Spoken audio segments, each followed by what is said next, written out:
안녕하세요. 김동섭입니다. 9월 15일 아침 시작하도록 하겠습니다. 지난주 금요일날 미국 시장은 혼조세로 마감했죠. 다우는 0.59% 하락했고요. 나스닥은 0.44% 하락했습니다.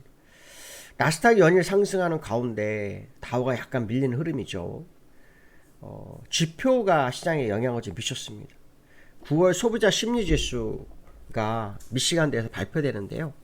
예비치가 55.4가 나왔습니다. 전달에 나온 게 58.2였으니까요. 이게 50 밑으로 떨어지면 안 되잖아요. 근데 이제 50의 근처에 가고 있다는 거죠. 또 시장 전망치는 58이었는데 그보다 낮아졌습니다. 이 소비자 심리 지수에 대해서 여러 가지 해석이 있는데요. 일단 첫 번째는 저소득층과 중산층이 소비자들이 경제에 대해서 이제 부정적 견해를 보였다는 거고요. 또 소비자들이 점점 더 경제에 대한 어떤 비관적 태도를 보인 결과다, 이렇게 해석도 나오고 있습니다. 그럴 수밖에 없는 게, 이거는 소비가 이렇게 될 수밖에 없는 것은요, 아주 간단한 거예요. 관세가 올라가면서 원자재 가격이 자동적으로 올라가거든요. 그러면 당연히 원자재를 기초로 한 만든 제품들은 전부 다 가격이 오를 수밖에 없잖아요. 그만큼을 반영해요. 그러면 소비자 입장에서는 소비가 조금 부담스러워지는 거예요. 그러니까 대신에 이제 현금이 좀 남을지는 모르겠지만 이제 사야 될 거를 안 사는 사람이 많이 생깁니다. 제가 지난번에 100원에서 110원 되는 건 의미가 없지만 1000원에서 1200원도 의미가 없어요. 근데 만 단위, 예를 들어서 10불 이상 가는 게 같은 게 12불, 13불 되거나 100불 됐던 게 120불 이렇게 돼버리면 사람의 심리적으로 이거는 굳이 쓸 필요 있을까, 이런 생각을 할 수밖에 없죠. 그러니까 결국은 그 제품 소비가 줄어들 수밖에 없는 그런 과정이 있죠. 그렇게 되면은 고용에 문제가 생긴 거거든요. 그래서 고용에 벌써 문제가 생긴 거고 소비자 심리에 문제가 같이 생기는 이런 과정에 있다. 그렇지만 소비자 심리가 그래도 50은 유지하고 있다라는 거, 요거는 나쁘지 않은 상황이다, 이렇게 보셔야 되겠죠. 또 이번 주에 발표되는 소매 판매 지표도 있습니다. 이것도 한번 봐야 되겠죠. 인플레이션 아주 중요한 지표 중에 하나죠. 이 소매 판매가 어떻게 되는지. 미국의 산업의 3분의 2가 소비와 관련 있잖아요. 그래서 이번 16일 발표를 한번 보실 필요성이 있고요. 미국 시장은 나스닥이 0.44% 올랐는데 테슬라의 상승하고 마이크로 테크놀로지의 어떤 상승이 상당히 의미를 보유하는데요. 결국은 그런 것 같아요. 인공지능이 대세다, 이런 분위기죠. 테슬라 같은 경우에는 전날 7% 올랐는데 또 6% 또 올랐거든요. 이유는 딱 하나예요. 인공지능 분야로 사업 비중을 옮겨갈 거다. 또 휴머노id 로봇이라든가 휴머노id 로봇이나 인공지능 이쪽으로 지금 포인트가 맞춰지고 있는 상황이고요. 마이크로 테크놀로지 같은 경우도 4% 올랐는데 결국 인공지능 산업에 대한 기대감, 이게 이제 포인트거든요. 그래서 인공지능이 없었다면 사실 미국 시장이 여기까지 더 올라오지 못했을 거라는 생각도 한번 들긴 합니다. 어쨌든 인공지능에 대한 기대감이 여전히 시장에 남아있는 건 사실이다, 이렇게 보시면 될 것 같고요. 이번 주에 관전 포인트는 FMCA죠.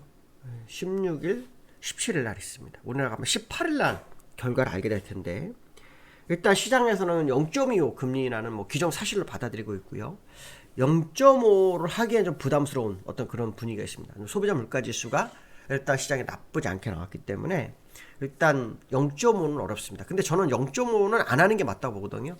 0.5를 하게 되면 시장의 관전 포인트가 갑자기 바뀔 수 있습니다. 뭐냐면 정말 문제가 되나, 이렇게 생각할 수 있기 때문에 차라리 0.5가 안 되고 0.25 정도에서 하면서 꾸준히 하는 게 좋겠죠. 문제는 뭐냐면 12월까지 금리 인하 내릴 수 있는 게 3번 정도인데 시장 일각에서 3번까지 안 나올 수 있다라는 그런 분위기가 형성되고 있는 건 사실이죠. 저는 처음에 말씀드렸지만 금리 인하는 원래 찬성하는 사람이었지만 이것이 상호관세로 한 금리 인하는 좀 부담스럽다라고 제가 말씀드렸잖아요.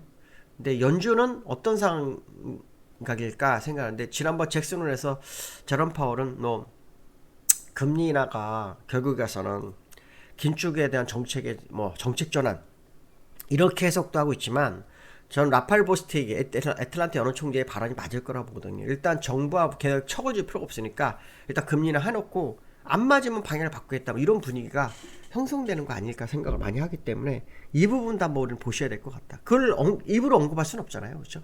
제롬 파월이. 그러니까 일단 정책 전환을 언급하고 어차피 고용이 안 좋았으니까 근데 사실은 이 고용 문제가 금리 인하로 해결될지가 의문입니다. 왜냐하면 원인이 다르거든요. 원인이 다르기 때문에 이 부분을 좀 확인해 볼 필요가 있겠다 말씀드리고 싶고요. 나스닥과 다우의 흐름을 좀 보시면, 다우는 일봉상으로 보면 이렇게 올라섰잖아요. 그렇죠? 근데 월봉상으로 보면 거의 다 이거 지금 여기 넘어가야 슈팅이 나오거든요. 안 넘어가면 슈팅이 안 나옵니다. 그래서 지금 싸움하는 과정. 그래서 제가 볼 때는 쉽지 않은 국면에서 다우가 또 눌린 거 아니냐 이렇게 보시면 될 것 같고요. 나스닥도 비슷한 차트죠. 근데 월봉 차트로 보면은 조금 남았죠. 이건 돌파가 됐거든요. 조금 남았죠. 그래서 이달에 나스닥이 한 23,000까지 지금부터 한 800포인트 정도 추가 상승 가능성이 충분히 있다고 판단하고 있는데, 뭐 그건 시간이 지나서 확인을 해봐야 되는 부분이기 때문에 좀 더 지켜볼 필요성이 있겠다 이런 말씀 좀 드리고 싶고요. 그 다음에 테슬라 차트가 요즘 엄청 많이 오르는데요. 이 차트 한번 볼 필요성이 있을 것 같습니다. 테슬라가 많이 올라왔죠. 예전 고점까지는 못 갔지만 결국은 여기 이겨냅니다. 근데 제가 이제 이게 오르기 시작한 시점이 포인트가 언제였냐면요. 사실은 요즘 뭐 휴머노이드, 뭐 인공지능 이것도 있지만 그 일론 머스크에 대한 급여, 그러니까 10년 뒤 테슬라를 8조 5천억 달러 만들었을 때 일론 머스크에게 1조 달러의 급여를 지불하겠다. 그 이슈가 나오면서 올랐거든요. 근데 너무 재밌는 건 뭐냐면 대형 투자은행에서도 합리적인 생각이다 이렇게 얘기를 했어요. 그러니까 그게 뉴스가 나오면서 오르기 시작했거든요. 저는 테슬라가 오르긴 오를 거라고 보는데 8조 5천억 달러 아직 갈 것까지는 잘 모르겠습니다. 그것까지는 아직 모르겠고, 어쨌든 상당한 기대치가 형성되고 있는 것만큼 맞다. 뭐 그런 해석을 해볼 수 있고요. 그것이 지금 보시면 나스닥을 끌어올리는 뭐 계기가 됐다. 뭐 이런 해석도 해봐야 될 것 같고요. 두 번째는 이제 우리나라에 지금 지난주에 외국인이 가장 많이 산 종목이 하이닉스고요. 그 다음에 삼성전자입니다.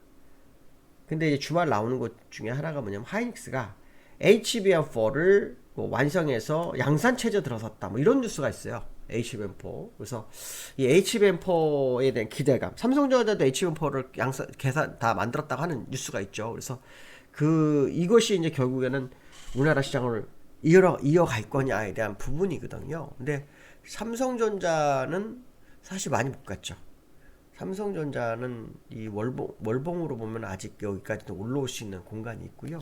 다만 이제 하이닉스가 중요하죠. 하이닉스 같은 경우에는 지금 목표치가 거의 다 차가고 있는 상황입니다. 그래서 지금부터 하이닉스가 더 올라가는지 삼성전자가 더 올라가는지가 더 중요한 싸움이겠죠. 어쨌든 저는 어떤 생각을 하고 있냐면 두 종목이 당분간은 좀 시장을 좀 견인해 줄 거다라는 생각은 좀 하고 있는 상황이다. 왜냐, 외국인들 기관이 살만한 종목이 없습니다. 조방원 같은 종목도 많이 올라갔잖아요. 그러니까 결국은 그 다음 종목으로 접근하는 그런 과정을 한번 보셔야 되지 않겠나, 뭐 그런 해석을 좀 해볼 수 있기 때문에 이 두 종목에 대한 관심은 좀 가져올 필요성이 있다. 그렇지만 상대적으로 그동안 뒤쳐져 있던 삼성전자가 더 기대감이 크지 않겠나 생각도 한번 해보고 있는 상황이다 이렇게 보시면 될 것 같고요. 그 다음에 코스피 차트를 보시면 그 외국인들이 지금 지난주에 엄청 샀어요. 그죠? 기관도 엄청 샀습니다. 이건 이제 요 두 개는 지난번 매도했던 금액을 걷어들인 거고요. 신규로 요게 들어온 거거든요. 기관은요. 근데 외국인은 뭐 엄청 많이 샀습니다. 그래서 외국인이 4개월 연속으로 순매수하는 그런 과정에 시장이 있는 그 모습이 있다. 그런데 중요한 건 뭐냐면 계속해서 매수할 거냐 안 할 거냐는 좀 더 확인해 볼 필요성이 있겠다라는 거죠. 왜냐하면 우리나라는 지금 정책 테마로 가잖아요.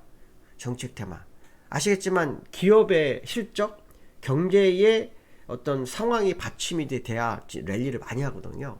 근데 이제 그거는 우리가 조금 약간 문제가 좀 있잖아요. 약간 문제가 있어요. 왜냐하면 미국의 상호관세 뭐 이런 문제로 인해서, 그렇죠? 그런 문제로 인해서 이제 수출에 약간 부담이 될 수 있는 상황이잖아요. 25% 관세를 내잖아요. 지난번에 뭐 어떻게 합의가 된 것 같은데 15%가 아니라 25% 아직 유지되고 있다는 그 뉴스가 있더라고요. 근데 이제 그 전에 우리가 정책으로 가고 있거든요. 그래서 정책으로 해서 코리아 디스카운트를 해소하는 과정이라고 했을 때 주가가 오르는 그 과정인데, 만약에 여기서 그 실적에 받쳐주지 못하면 결국은 무너질 수 있죠. 약간 어려움이 생길 수 있는 부분이 생깁니다. 그래서 그 부분이 일단 관전 포인트고요. 일단 3차 상법 개정안 중에서 그 자사주 의무 소각, 이게 이번 9월 회기 중에 결정이 날 거라는 뉴스가 있어요. 루머가 있는데 될지 안 될지는 저도 모르겠습니다. 어차피 뭐 100일 안에 진행이 돼야 되기 때문에 추석 전에 승부를 보려고 할 수도 있어요. 추석 전에 승부를 볼 수도 있기 때문에 추석이 이제 10월 초잖아요. 그러니까 9월 말에 가능성이 있는데 이 부분도 한번 우리가 계속 확인해야 되겠다. 만약 이게 되면은 또 거기에 대한 기대감 뭐 이런 것도 확인해 볼 수 있겠죠. 물론 지금은 뭐 딱히 대답할 수 없지만 한번 그런 상황도 우리가 확인해 봐야 될 거다 이렇게 말씀드릴 수 있을 것 같습니다. 오늘 여기까지 하겠습니다. 감사합니다.